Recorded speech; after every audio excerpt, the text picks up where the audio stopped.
कार्यक्रम के पुण्यार्जक थे। गगन तुअर दाल, किसी से भी पूछ लो, सबसे अच्छी दाल। 11 लाख संतुष्ट परिवार। स्वर्गीय श्री नागराज सगरी स्मरणार्थ Chinnas residency 32, Seshadri road, Ananda Rao circle, Bengaluru. Shrimati Shobha Nagaraj Sagari, Bengaluru. पुत्री सौभाग्यवती रेखा मोहन कुमार वड़कुद्रे, दामाद श्री मोहन कुमार वड़कुद्रे, पौत्री कुमारी निकिता मोहन कुमार वड़कुद्रे, पौत्री कुमारी रचिता मोहन कुमार वड़कुद्रे, कोल्हापुर। पुत्री सौभाग्यवती प्रतिभा सदन, दामाद श्री सदन कुमार, पौत्री अर्घ्या सदन, पौत्र आगम सदन, बेंगलुरु। पुत्री सौभाग्यवती सची देवी, दामाद श्री रवि कड़बी, पौत्र माहिन रवि कड़बी, पौत्री मनस्वी रवि कड़बी, बेंगलुरु।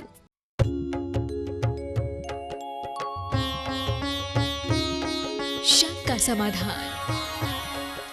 बोलिए प्रातः स्मरणीय संत शिरोमणि परम पूज्य 108 आचार्य गुरुवर विद्यासागर जी महामुनिराज की जय जय जय।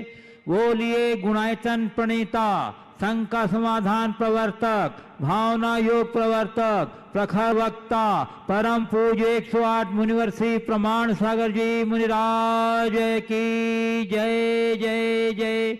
परम पूज्य 108 मुनिवर श्री अरह सागर जी मुनिराज की जय जय जय। प्रिय दर्शकों, पारस चैनल, जिनवाणी चैनल एवं प्रमाणिक ऐप के माध्यम से प्रसारित होने वाले आज के शंका समाधान के कार्यक्रम से जुड़े देश एवं विदेश के सभी श्रद्धालुओं का, श्रोताओं का एवं दर्शकों का मैं हार्दिक अभिनंदन करता हूं। मैं आपको लिए चलूं शंका समाधान की ओर। इसके पूर्व रोज की तरह हम लोग सामूहिक रूप से पूज्य गुरुदेव के चरण कमलों में त्रिबार नमोस्तु निवेदित करते हुए उनके मंगलमय आशीर्वाद से अपने को अभिषिक्त करके साथ करेंगे। तो हाथ जोड़िए, मस्तक झुकाइए और बोलिए मेरे साथ, नमोस्तु गुरुदेव, नमोस्तु गुरुदेव, नमोस्तु गुरुदेव। बोलिए मुनिवर श्री प्रमाण सागर जी महाराज की, मुनिवर श्री अरह सागर जी महाराज की। बंधुओं, श्री शैलेंद्र कुमार जी, सत्येंद्र कुमार जी जैन गृह लक्ष्मी साड़ी वालों ने 21,000 रुपया धर्म प्रभावना समिति के लिए दान की राशि निकाली है। श्री सिंघई संतोष कुमार जी, सुबोध कुमार जी, प्रवीण कुमार जी जैन, इन्होंने धर्म प्रभावना समिति एवं गौशाला के लिए संयुक्त रूप से 1,32,000 रुपये की राशि की 13,200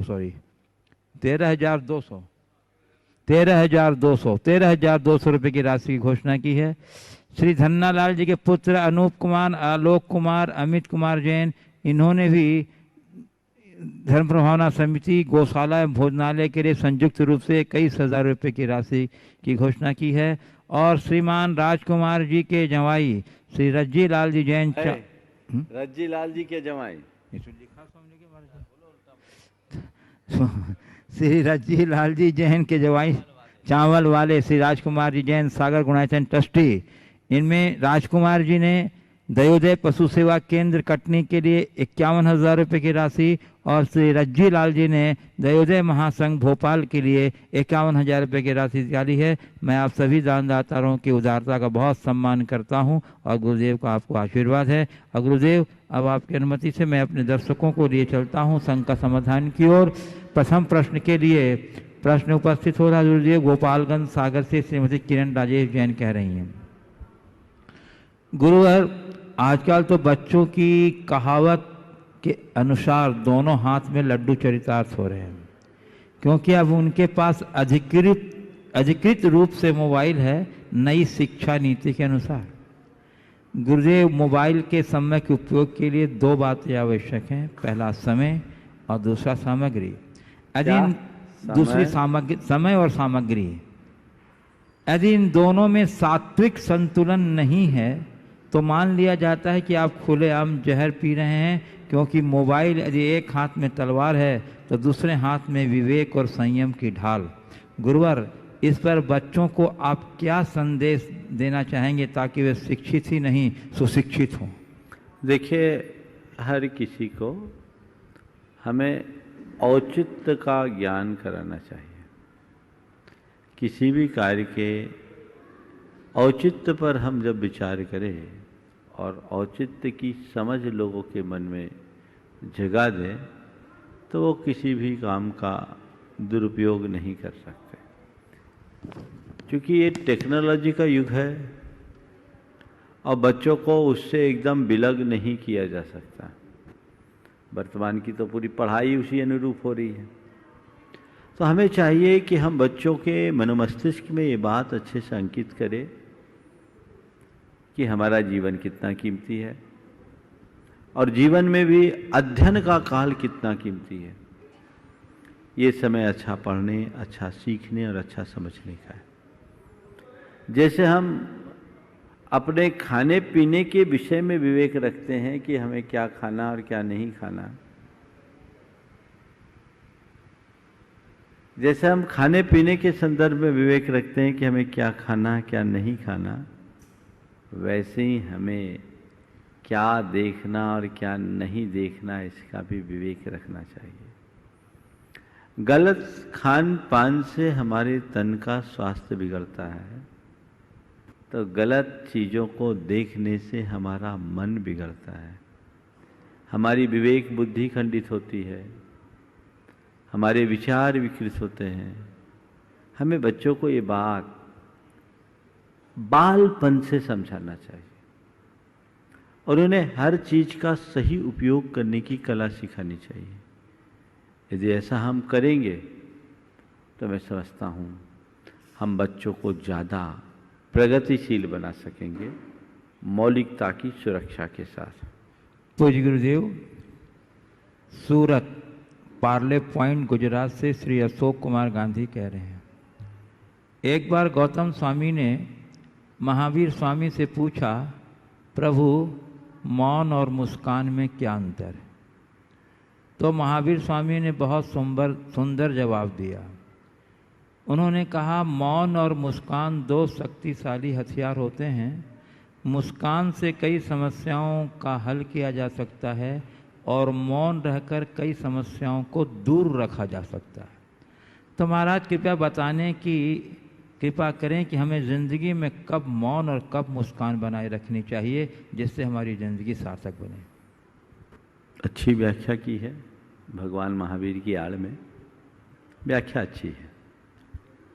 मुस्कान से कई समस्याओं को दूर किया जा सकता है और मौन से कई समस्याओं से दूर रहा जा सकता है। पूछने वालों ने पूछा है कि हम कब मुस्कान रखें और कब मौन। जब जीवन में समस्याएं आ जाए तो मुस्कान रखें ताकि हम उसे दूर कर सकें, और हमें पहले से ही ऐसा लगने लगे कि समस्या आने वाली है तो मौन हो जाए। समस्या के आ जाने पर मुस्कान के साथ स्वीकार करो और समस्या के आने का आभास होते ही मौन रख लो, जीवन व्यवस्थित बन जाएगा। पूज्य गुरुदेव, भोपाल मध्य प्रदेश से श्री नीतेश जैन मामा कह रहे हैं, गुरुदेव जब भी कोई व्यक्ति अपनी बात को सच साबित करना चाहता है तो अपने परिवार के सदस्य की कसम खाता है, पर जब दिनचर्या में झूठ बोलता है तब भगवान की कसम खाता है। तो क्या व्यक्ति के मन में सिर्फ परिवार को खोने का डर है, भगवान को खोने का कोई डर नहीं? हकीकत यह है कि सब पर भरोसा, भगवान पर बिल्कुल भरोसा नहीं है। भले सब बातें भगवान भरोसे कर ले। अगर भगवान के होने का विश्वास और भरोसा सच्चा होता तो कभी भगवान की कसम खाने की नौबत नहीं आती, और फिर मनुष्य कभी कुछ गलत करता भी नहीं, क्योंकि भगवान सर्वदृष्टा है, सर्वत्र उनकी दृष्टि है। लेकिन लोग कहते हैं हम भगवान को मानते हैं, पर ये बड़े उथले मन की बात है। अंतर मन से भगवान की कोई जगह ही नहीं है। जब तक हमारी निष्ठा भीतर से भगवान के साथ नहीं जुड़ती तब तक हम सच्चे अर्थों में भगवान के प्रति आस्थावान भी नहीं बन सकते। पूज्य गुरुदेव, गुजरात विलेज गवगुंडी डिस्ट्रिक्ट अंबड़ कल्पेश साधु कह रहे हैं मैं जैन नहीं हूँ,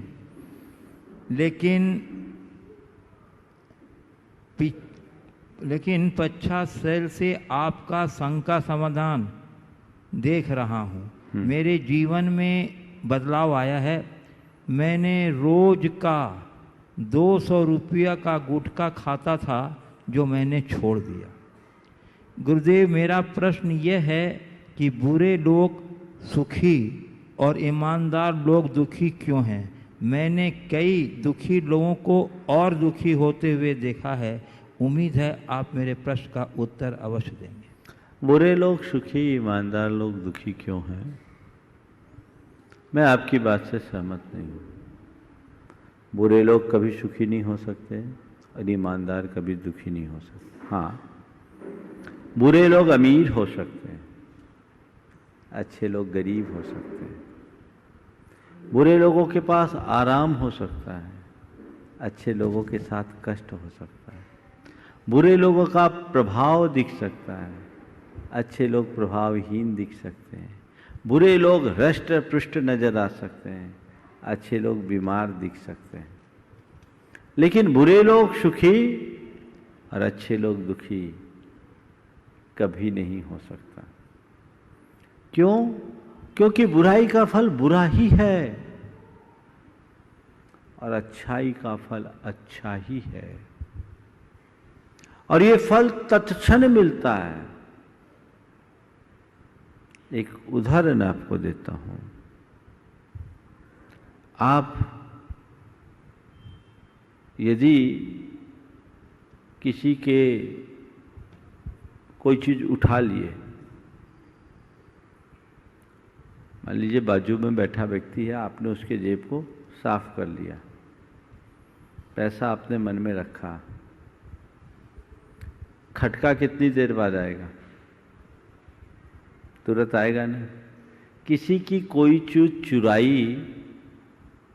चुराते ही मन में इस बात का खटका होता है, कहीं इसका भेद न खुल जाए। लेकिन किसी को अगर 100 रुपए का भी दान करते हो तो मन में हर्ष आता है, अहोभाव आता है कि चलो आज मैंने अपने रुपये का सदुपयोग किया। गलत काम करने से मन में खटका और अच्छे कार्य के करने से मन में प्रसन्नता, ये किसका परिणाम है? बुरे का फल बुरा और अच्छे का फल अच्छा। जो लोग सुखी दिखाई पड़ते हैं ना, थोड़ा उनके निकट जाकर देखो, दिमाग में कितना टेंशन चलता है, और थोड़ा घर में घुस के देखोगे तो आपस में भी तनातनी चलती है। भय और आतंक के साये में उनका जीवन व्यतीत होता है। हर पर अनेक प्रकार का खटका बना रहता है, क्योंकि चोर को पकड़े जाने का डर होता है, साहूकार को नहीं। लेकिन जो लोग अच्छे होते हैं, अच्छे कर्म करने वाले होते हैं, वे हर पल निश्चिंत रहते हैं। अभाव में भी उनके हृदय में प्रसन्नता होती है। यही सबसे बड़ी उपलब्धि है। इसलिए बुरे लोगों को फलता फूलता देखने के बाद भी विचलित मत हो। बुरे लोग फलेंगे फूलेंगे तो भी फैल नहीं सकेंगे। अच्छे लोग भले परेशान हों तो भी उनका जीवन सफल हो।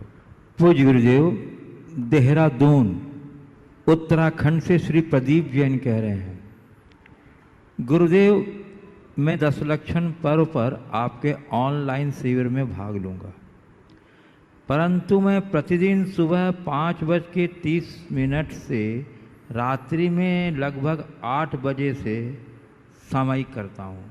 तो क्या मैं सुबह सामायिक करने के बाद ही शिविर में भाग लूँ या क्या करूँ? मार्गदर्शन करने के। अरे भावना योग भी तो सामायिक ही है। आप उसमें सम्मिलित हो जाइए, और अगर अतिरिक्त करना है तो थोड़ा और पहले उठ जाइए। लेकिन ये सब सामायिक ही है, उसी भाव से आप कीजिए, आपकी सारी क्रियाएं होगी। शिविर के सारे कार्यक्रमों को उसी रूप डिजाइन किया गया है। कल तक आपको सारी सामग्री सुलभ हो जाएगी, और जो लोग भी उसमें भागीदारी रखना चाह रहे हैं अभी से अपना मन बनाएं, कोशिश करें हम पूर्ण भागीदारी रखें, और जो पूरी तरह भागीदारी नहीं रख सकते वे अपनी आंशिक भागीदारी रखें। लेकिन ये एक अवसर है अपने आप में परिवर्तन घटित करने का, और घर में रहते हुए शिविर का परिपूर्ण लाभ लेने का।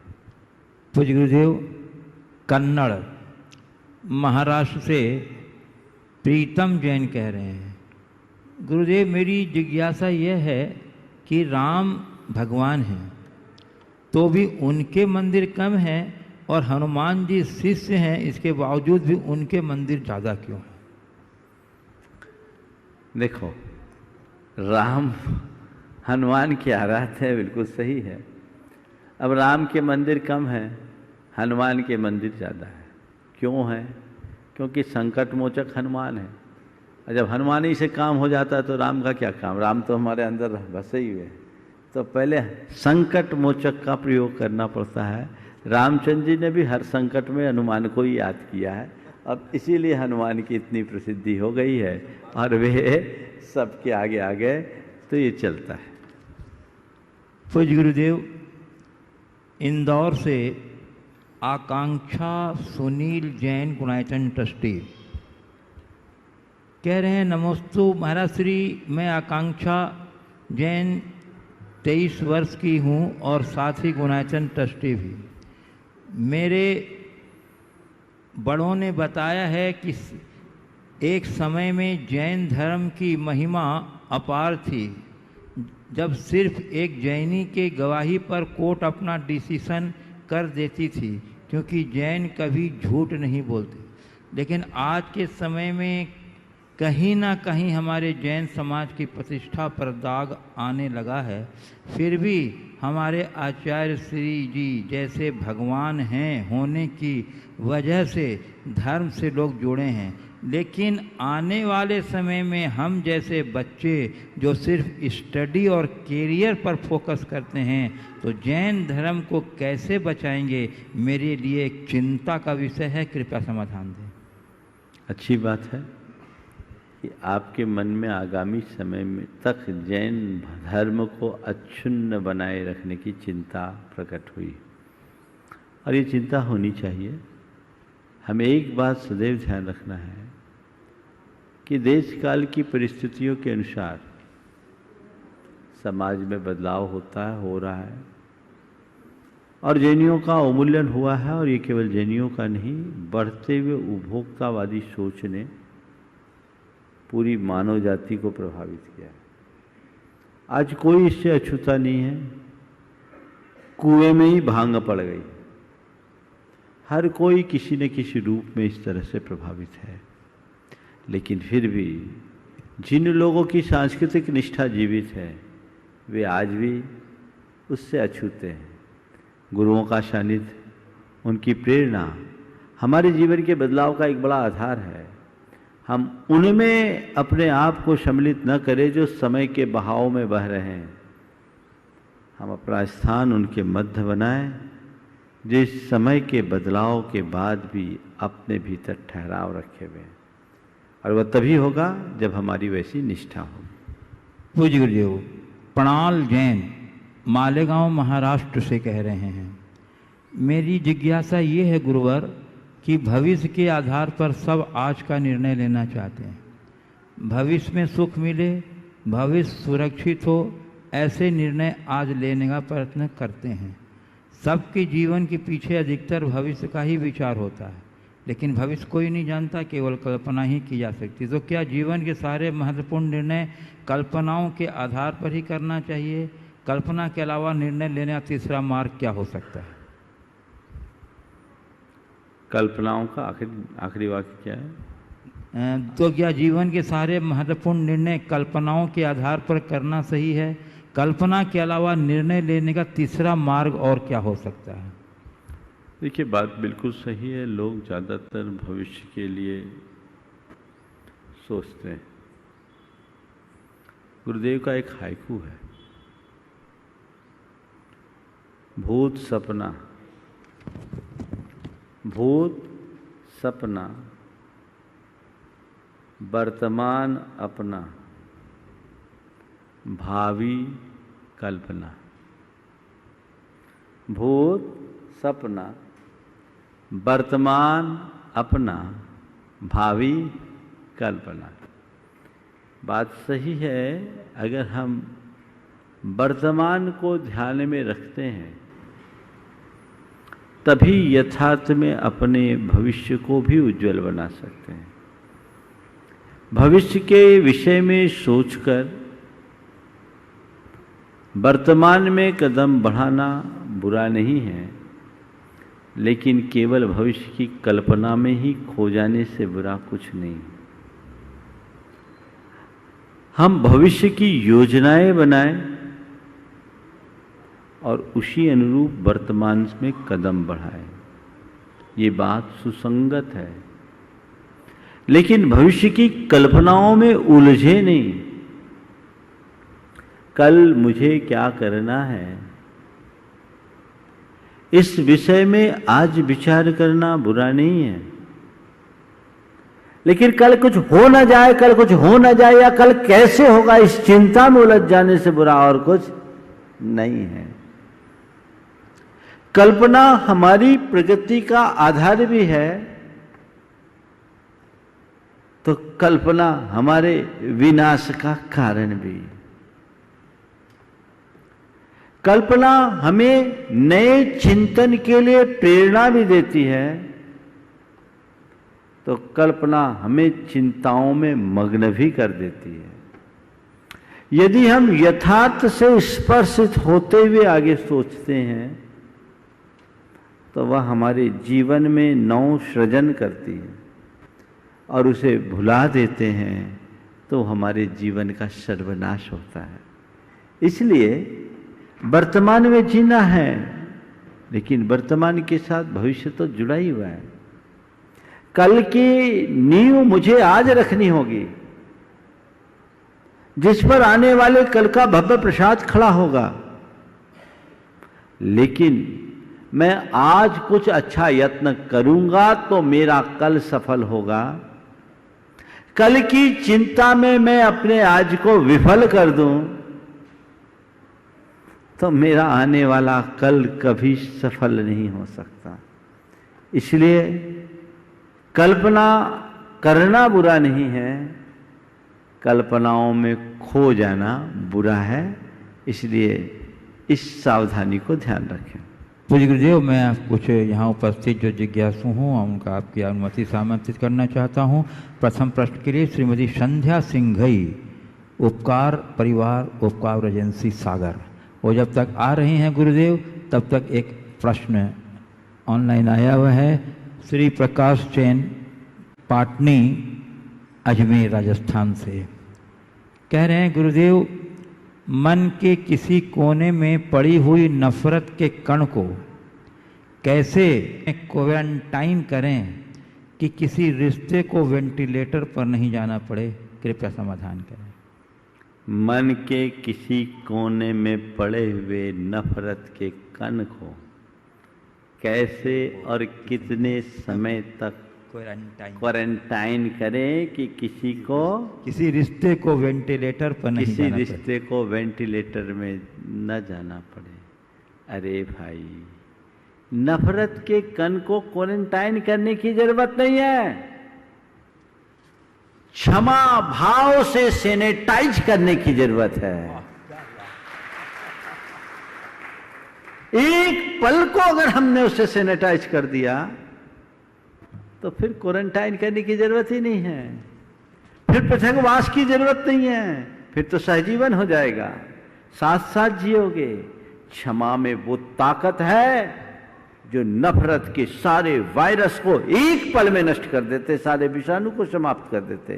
क्षमा वो संजीवनी है। हृदय में वैसी क्षमा है, किसी वैक्सीन की जरूरत नहीं है, पर हम उस क्षमा भाव को धारे तो। श्रीमती संध्या सिंघई, उपकार एजेंसी, वार्नी कॉलोनी, सागर। उसके बाद चाहे रहेंगे कुमार सरल जैन, तिलगमा वाले। मेरे गुरुदेव नमोस्तु। उत्सव प्रीता का जीवन में क्या स्थान है? आजकल लोग उत्सव के नाम पर होने वाले धार्मिक एवं सामाजिक आयोजनों को आडंबर कहने लगे हैं। यह कहाँ तक उचित है? क्या आयोजनों का हमारी सामाजिक एवं धार्मिक संवेदनाओं के विकास में कोई स्थान नहीं है? देखिए, उत्सव प्रीता हमारी संस्कृति का अंग है, पर उत्सवों और त्योहारों से हमारी सांस्कृतिक चेतना जागृत होती है। जब बहुत सारे लोग एक जगह एकत्रित होते हैं तो हम अपने भावनाओं को एक दूसरे तक संप्रेषित करते हैं और इनके माध्यम से हमारी सांस्कृतिक परंपराओं का भी संवाहन होता है। कालिदास जी ने एक जगह लिखा है कि जिस राज्य में उत्सव आदि नहीं होते वहाँ घोर अराजकता फैलती है।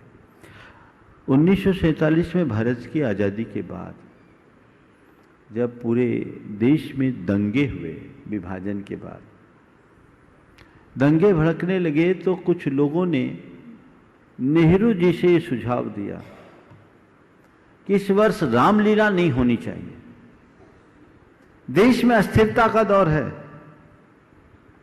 रामलीला ना हो। तो नेहरू जी ने कहा नहीं, रामलीला जरूर होनी चाहिए। क्यों? बोले रामलीला नहीं होगी तो पूरे विश्व में गलत संदेश जाएगा कि अभी भी भारत में अस्थिरता है, और रामलीला होगी। नवदुर्गे में, दशहरे में रामलीला होने की पुरानी परंपरा थी। रामलीला होगी तो लोगों के भीतर की समरसता बढ़ेगी। तो उत्सवों को सिरे से आडंबर कहना गलत है। हाँ, उत्सवों में आडंबर जोड़ना भी सही नहीं है। उत्सवों के मूल भाव को ध्यान में रखते हुए आयोजित करना चाहिए। आजकल लोग उत्सव तो करते हैं, पर उत्सवों के नाम पर भौड़ा प्रदर्शन अधिक होता है, वो कतई उचित नहीं है। उत्सव में वह सांस्कृतिक चेतना दिखनी चाहिए, सामाजिक चेतना दिखनी चाहिए, धार्मिक भावना दिखनी चाहिए, सांस्कृतिक चेतना परिलक्षित होनी चाहिए, तो वो उत्सव है। उत्सव का मतलब क्या है? जो उत्स में नया रव यानी एक नई ध्वनि और सुर उत्पन्न कर दे, उसका नाम उत्सव है। अंतरंग में एक उल्लास और उमंग प्रकट कर दे, उसका नाम उत्सव है। उत्सवों की अपनी उपयोगिता है और यही भारत की मूल थाती है। हमारी जो सांस्कृतिक विरासत आज तक अच्छुन्न बनी हुई है, उसके पीछे इन पर्व, त्यौहार और उत्सवों की बहुत बड़ी भूमिका है। आज भी देश के अनेक भूभागों में, अलग अलग क्षेत्रों में, अलग अलग क्षेत्रीय उत्सवों से वहाँ की सांस्कृतिक परंपराएं जीवित है। हाँ, मैंने ये जरूर देखा है कि धीरे धीरे विकृतियाँ प्रवेश करने लगी है। हमारे उत्सवों का भी लोग गलत रूप से प्रदर्शन करना शुरू कर दिए हैं, जो किसी अर्थ में उचित नहीं है। हमें इसे रोकना चाहिए। और ये उत्सव ही है, गणेश उत्सव जो तिलक जी ने चालू किया था, ये उत्सव आज़ादी के अभियान का एक बड़ा अंग बना था। तो उत्सवों का अपना एक इतिहास है और उत्सवों की अपनी उपयोगिता है, हमें उस तरीके से देखना चाहिए। नमस्ते गुरुदेव। कुमार सरल जैन, तिलगमा वाले। इस बात रहेंगे कुमार शुभम जैन, बगवार वाले, कटनी। गुरुदेव के चरणों में मेरा बारंबार नमोस्तु नमोस्तु नमोस्तु। गुरुदेव, मेरा प्रश्न ये है कि हमें उच्च शिक्षा के लिए उच्च शिक्षणों संस्थाओं में जाना पड़ता है, जहां आजकल आधुनिक संस्कृति से प्रभावित छात्राओं को ही बहुलता है। हमारी व्यवस्था है कि हमें उनके बीच ही रहना पड़ता है। तो ऐसी स्थिति में हम युवा जो अभी पूरी तरह से मैच्योर नहीं हुए हैं, ऐसा क्या करें कि हम उनसे प्रभावित ना हो? कृपया मार्गदर्शन करें। नमोस्तु। बात बिल्कुल सही है। उच्च शिक्षा के लिए उच्च शिक्षण संस्थानों में जाना आज की एक मांग हो गई है, आवश्यकता है, और मैं इसमें कतई असहमत भी नहीं हूँ, जाए। चूँकि आज उच्च शिक्षण संस्थानों का वातावरण थोड़ा बिगड़ सा गया है, हमें उसको लेकर के जरूर गंभीर होने की आवश्यकता है। फिर भी अगर तुम्हारे अंदर दृढ़ता हो और संकल्प हो तो वहाँ जाकर के भी तुम वहाँ से अप्रभावित रह सकते हो, बल्कि वहाँ के लोगों को प्रभावित कर सकते हो। अभी मैं भोपाल में था। भोपाल का एक युवक BHU से इंजीनियरिंग किया, BHU बनारस वाराणसी, और वहाँ वो बड़ा संस्कारित युवक, आपके सुनील पटेल का बेटा, नाम लड़के का भूल रहा हूँ मैं, जवाहर चौक के मंदिर के प्रमुख हैं उनके पिताजी। उसने इसी सभा में बताया था कि उसने वहाँ पूरी तरह शाकाहारी मैस बनवा दिया। वो क्लिप लोगों तक जाना चाहिए। शाकाहारी मैस, और उसके प्रभाव से वे लोग जो गैर शाकाहारी थे वो शाकाहार में सम्मिलित होने लगे, और वो शाकाहार उत्सव भी करते हैं। उनने स्वयं को दृढ़ रखा। तो जो लोग दृढ़ संकल्पित होते हैं उन्हें कहीं कठिनाई नहीं आती। मेरे संपर्क में अनेक युवक हैं, युवतियां हैं जो उच्च शिक्षा में भारत और भारत से बाहर भी गए, लेकिन वहां जाकर के भी अपने आचार विचार और व्यवहार को एकदम नियंत्रित रखा। उसके लिए एक ही काम करना चाहिए कि वहां जाने से पहले युवक युवतियों को, छात्र छात्राओं को गुरु चरणों में आकर संकल्पित होना चाहिए। उन्हें अपने जीवन की एक लक्ष्मण रेखा खींच लेनी चाहिए। मेरे संपर्क में ऐसे अनेक युवक हैं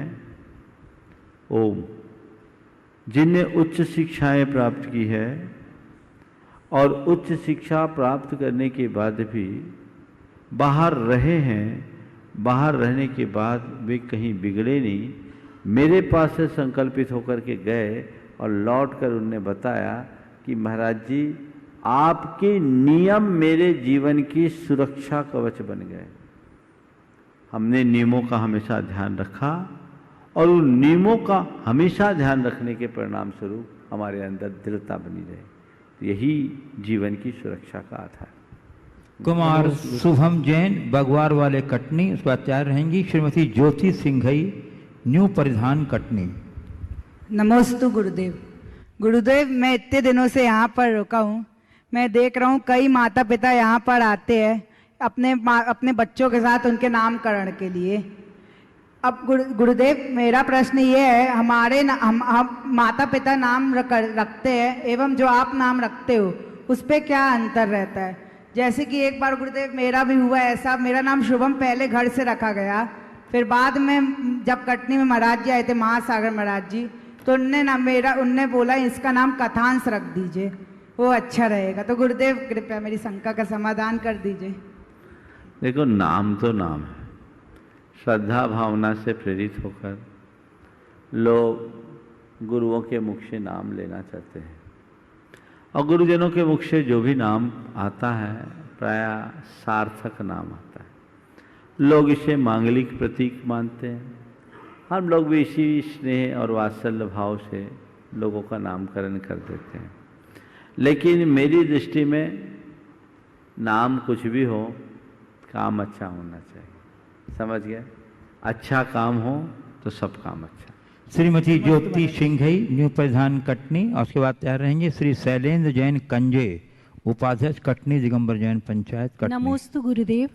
गुरुदेव, कंपटीशन एवं कंपैरिजन का जीवन में क्या महत्व है? हमें कहाँ कंपटीशन एवं कहाँ कंपैरिजन करना चाहिए जिससे दूसरों की उपेक्षा ना हो और ना ही हम हीन भावना से ग्रसित हों?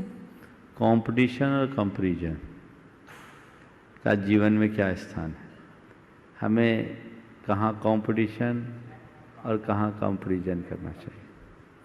अगर कंपटीशन करना है तो अच्छाई में कंपटीशन करो। अच्छे कार्य में कोई व्यक्ति आगे बढ़ रहा है तो हम भी उसको देखकर आगे बढ़ने की प्रेरणा लें, आगे बढ़ें। कंपैरिजन करना हो तो हम लोगों की अच्छाइयाँ और अपनी बुराइयों से करें, अपनी अच्छाइयों और औरों की बुराइयों से नहीं। अगर लोगों की अच्छाइयों के साथ हम अपनी बुराइयों की तुलना करेंगे तो हम पाएंगे कि वाकई में मुझ में क्या खामियां हैं और हम उसे ठीक कर पाएंगे। यही है कंपटीशन और कंपैरिजन का सकारात्मक लाभ। हालांकि मैं कंपटीशन की भावना को और कंपैरिजन की प्रवृत्ति को बहुत अच्छा नहीं मानता। मेरे दृष्टि से हमें कंपटीशन और कंपैरिजन करने की जगह घर परिवार के संदर्भ में बोल रहा हूँ कि घर परिवार में या समाज में कंपटीशन और कंपैरिजन की जगह कोऑपरेशन और कॉम्बिनेशन बना करके चलना चाहिए। इसमें हम ज़्यादा सफलीभूत होंगे। श्री शैलेन जैन कंजे, पंचायत और सह संयोजक धन प्रभावना समिति। उसके बाद चार रहेंगी श्रीमती कल्पना मालगुजार परिवार कटनी। गुरुवर, आपके चरणों में बारंबार नमोस्तु नमोस्तु नमोस्तु। गुरुवर, मेरी जिज्ञासा है कि हम किस प्रकार अपने को उत्साहित रखें, चाहे धर्म का कार्य हो, प्रसंग हो या व्यवहारिक जीवन का प्रसंग हो। क्या सदा उत्साहित बने रहने के लिए मैं भी अनुकूल कर्मोदय उपेक्षित है? यदि है तो वह कौन सा कर्म है और उसके लिए हमें किस प्रकार अपनी गतियों को संभालना चाहिए? अपने कार्यों में सतत उत्साहित बने रहने के लिए हमें क्या करना चाहिए? आपके प्रश्न का भाव ये है, क्या हमारे मन का उत्साह हमारे कर्मों से प्रभावित है या हमें कुछ और भी करना चाहिए? देखिए, निश्चित कर्म तो हर जगह अपना कोई ना कोई स्थान रखते हैं, लेकिन अपने उत्साह को बनाए रखने के लिए व्यक्ति में दो बातें प्रमुखता से होनी चाहिए। पहला, सोच में सकारात्मकता और दूसरा, लक्ष्य के प्रति समर्पण। जो लक्ष्य हमें पाना है उस लक्ष्य के प्रति यदि हम समर्पित होते हैं तो हमारा उत्साह कभी ठंडा नहीं पड़ेगा।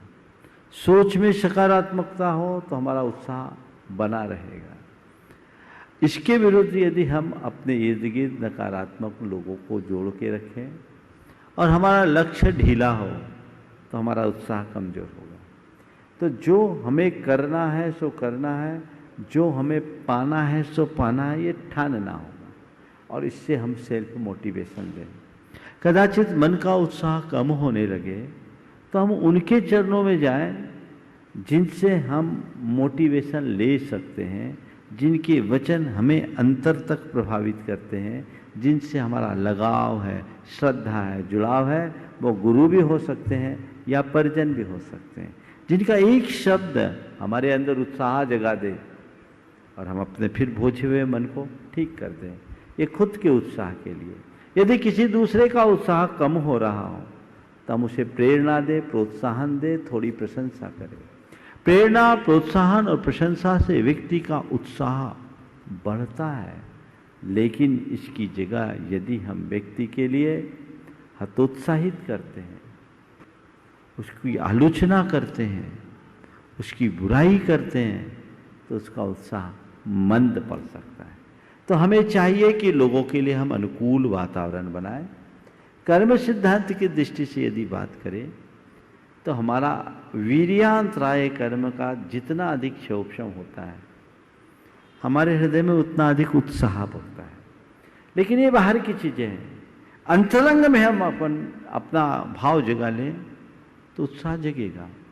और एक चीज़ और है, किसी एक कार्य विशेष के प्रति अनुत्साहित होना कर्मोदय का द्योतक नहीं है। तुम्हारा धर्म के कार्य में अनुत्साह है पर पाप के कार्य में उत्साह, इसका मतलब तुम्हारा वीर्यांतराय कर्म का क्षोभम तो है, डायरेक्शन गलत है। धर्म के क्षेत्र में अनुत्साह क्यों है? क्योंकि तुम्हारी इधर रुचि नहीं है। गोरख धंधे में रुचि है तो वहां उत्साह से काम करते हैं। तो उत्साह को बनाए रखने के लिए रुचि भी जगानी चाहिए। हाँ, कुछ लोग ऐसे होते हैं जो पूरी तरह मंद उत्साही होते हैं, किसी काम में उत्साह नहीं। ये एक प्रकार की अवसादपूर्ण स्थिति है, ये एक बीमारी है, साइकोसोमेटिक डिजीज के रूप में।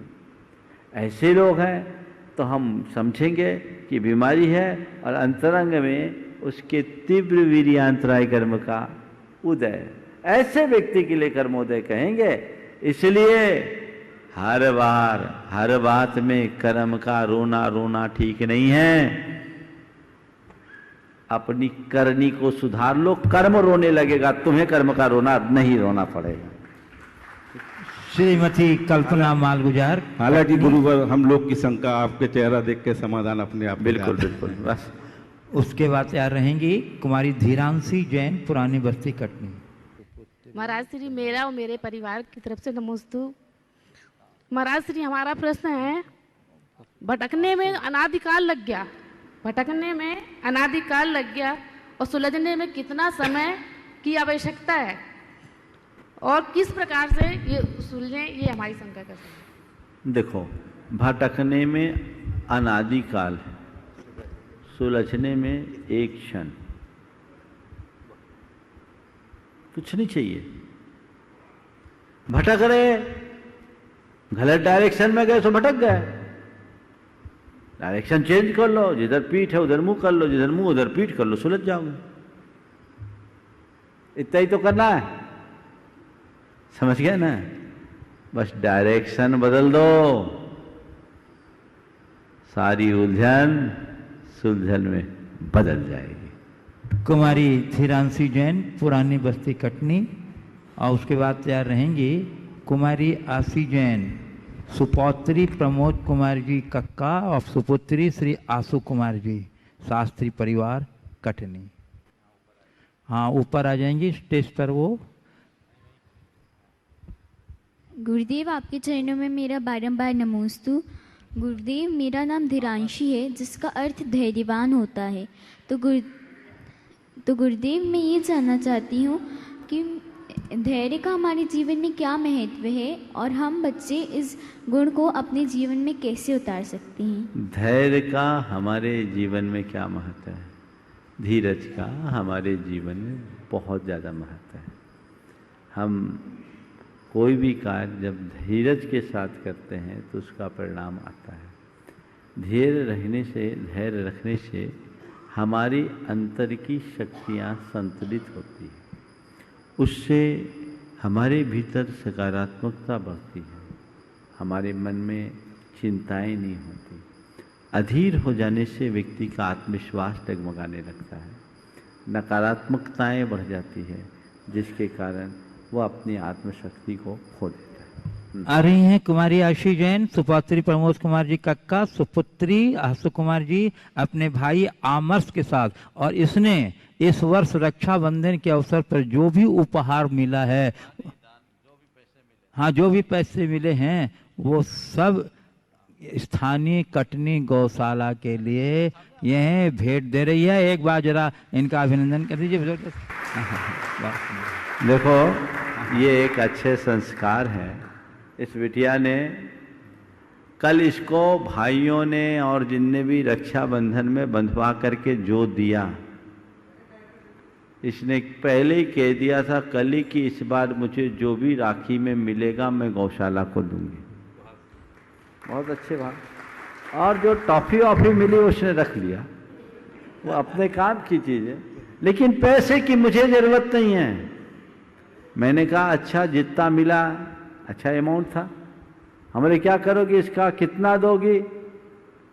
बोलती है पूरा दूंगी, और ये पूरा अपने मन से दिया है। बहुत अच्छी बात है।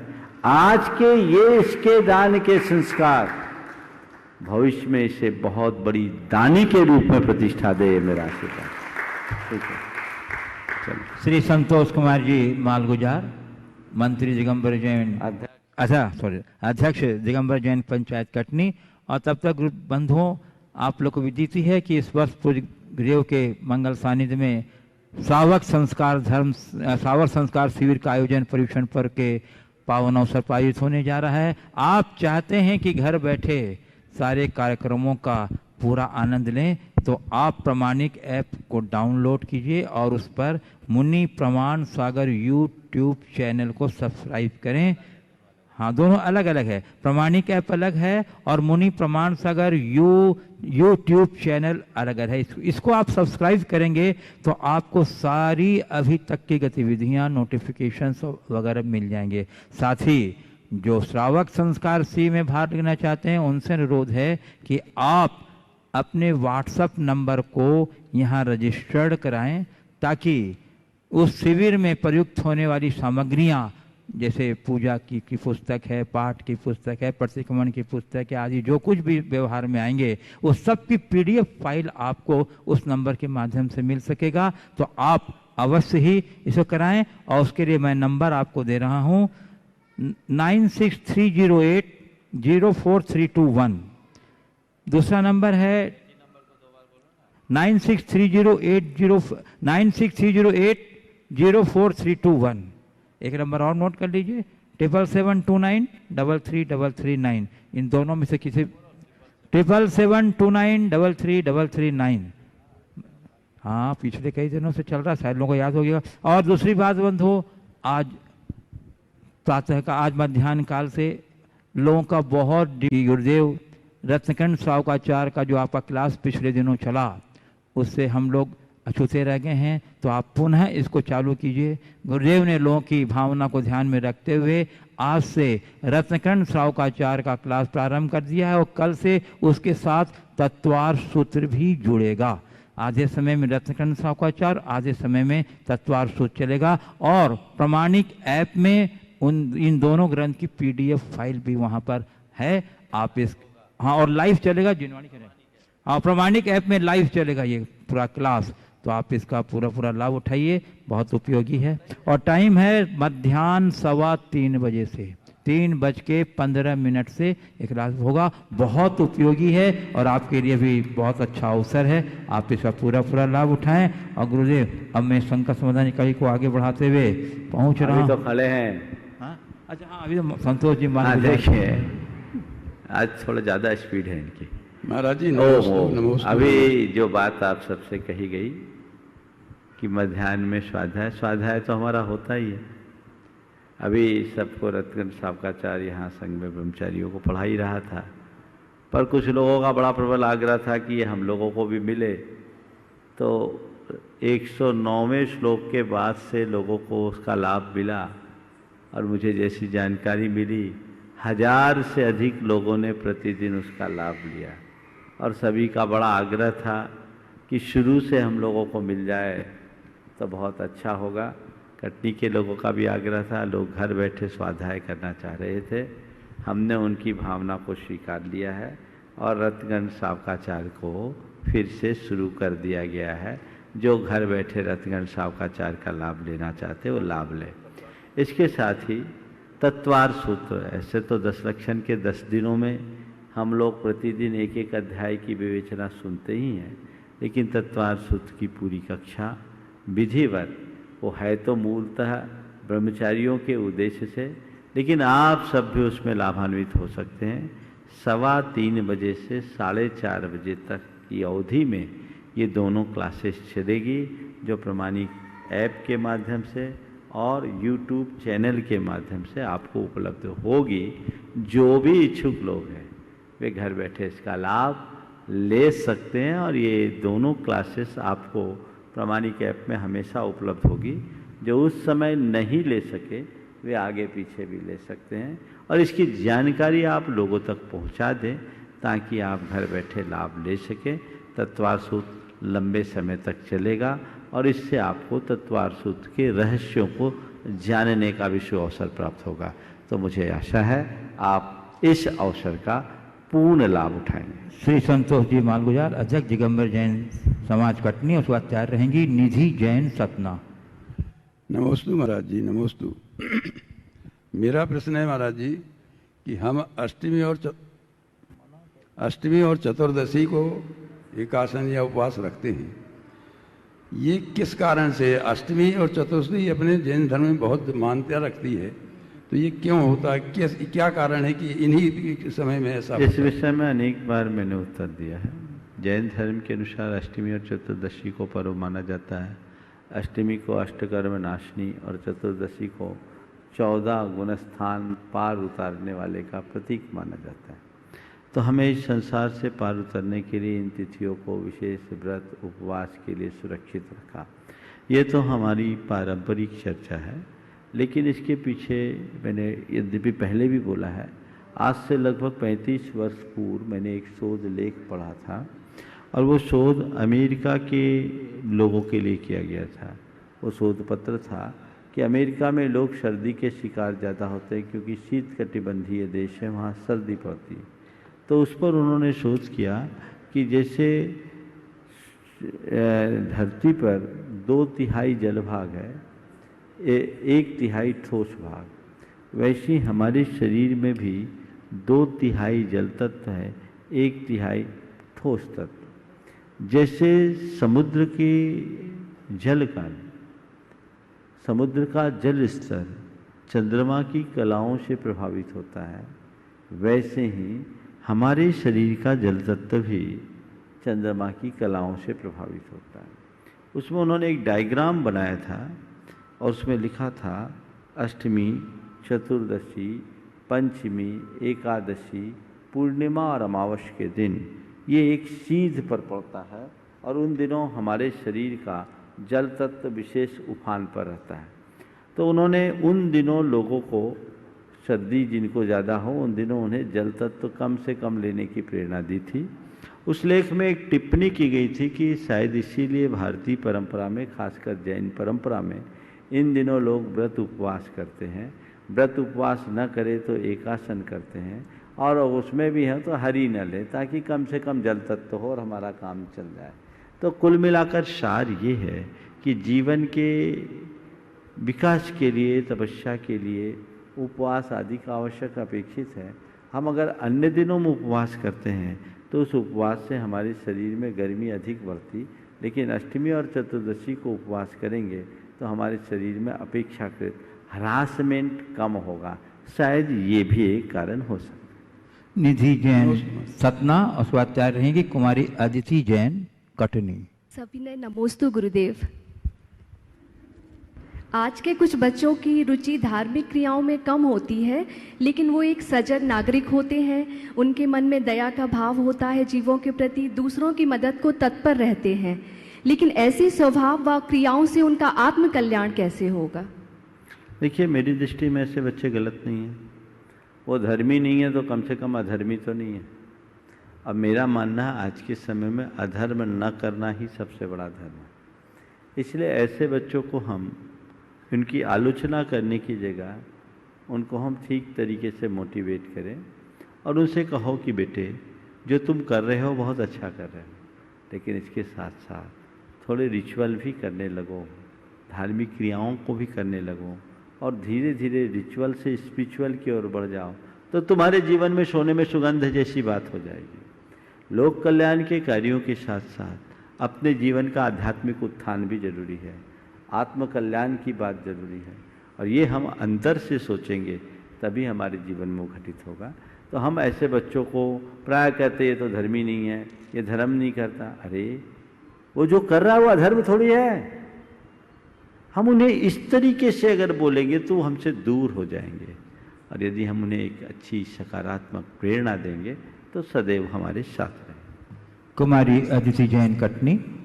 नमोस्तु महाराज जी। महाराज जी, हमेशा देखने को मिलता है कि समय के साथ बदलाव आना ज़रूरी है, परंतु हमेशा जब भी नई पीढ़ी बदलाव लेकर के आती है, वो जब भी उठती है तो पुरानी पीढ़ी और नई पीढ़ी में टकराव देखने को मिलता है। इतिहास से ही ये बात चली आ रही है। परंतु महाराज जी, आपने बताया था कि साथ सम्मान, अगर जो नई पीढ़ी होती है वो पुरानी पीढ़ी को साथ सम्मान अगर लेकर के चले तो ये टकराव कम हो सकता है। मेरे हिसाब से ये टकराव विचारधाराओं के परिवर्तन की वजह से आता है, लेकिन अगर कभी वो साथ सम्मान पुरानी पीढ़ी को लेकर के चलना भी चाहती है तो ना ही पुरानी पीढ़ी और इवन सोसाइटी भी उन्हें एक्सेप्ट नहीं कर पाती है इतनी जल्दी। तो ऐसा क्यों होता है? देखिए, बात सही है, पीढ़ियों के अंतर से परिवर्तन होता है और ये बदलाव आमतौर पर सभी को सहज रूप से स्वीकार नहीं होता, लेकिन जिनकी सोच व्यापक होती है वो समयकृत इस बदलाव को बहुत सहजता से स्वीकार करते हैं, और जिनकी सोच परंपराओं में जकड़ी होती है वो इसे स्वीकार नहीं करते।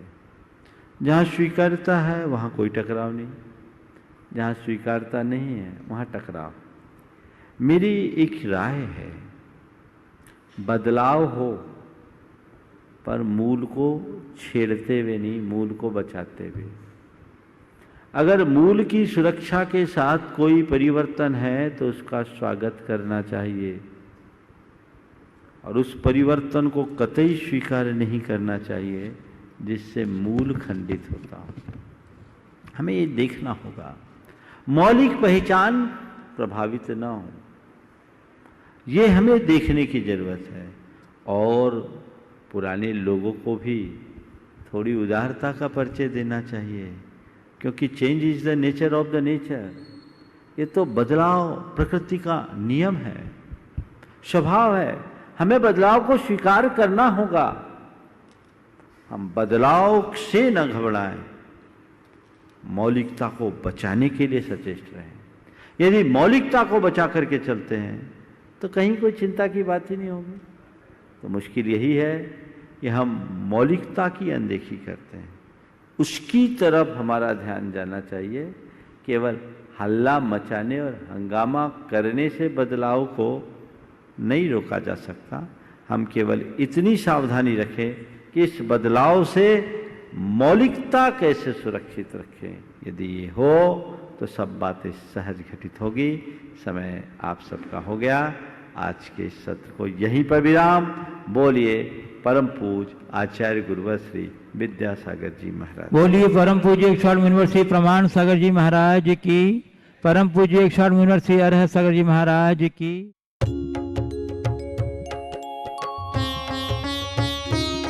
शक का समाधान।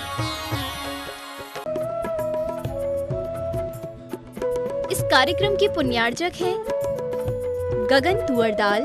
किसी से भी पूछ लो, सबसे अच्छी दाल। 11 लाख संतुष्ट परिवार। स्वर्गीय श्री नागराज सगरी स्मरणार्थ Chinnas residency 32 Seshadri road Ananda Rao circle Bengaluru. Shrimati Shobha Nagaraj Sagari Bengaluru. पुत्री सौभाग्यवती रेखा मोहन कुमार वड़कुद्रे। दामाद श्री मोहन कुमार वड़कुद्रे। पौत्री कुमारी निकिता मोहन कुमार वड़कुद्रे। पौत्री कुमारी रचिता मोहन कुमार वड़कुद्रे कोल्हापुर। पुत्री सौभाग्यवती प्रतिभा सदन। दामाद श्री सदन कुमार। पौत्री अर्घ्या सदन। पौत्र आगम सदन बेंगलुरु। पुत्री सौभाग्यवती सची देवी। दामाद श्री रवि कड़बी। पौत्र माहिन रवि कड़बी। पौत्री मनस्वी रवि कड़बी बेंगलुरु।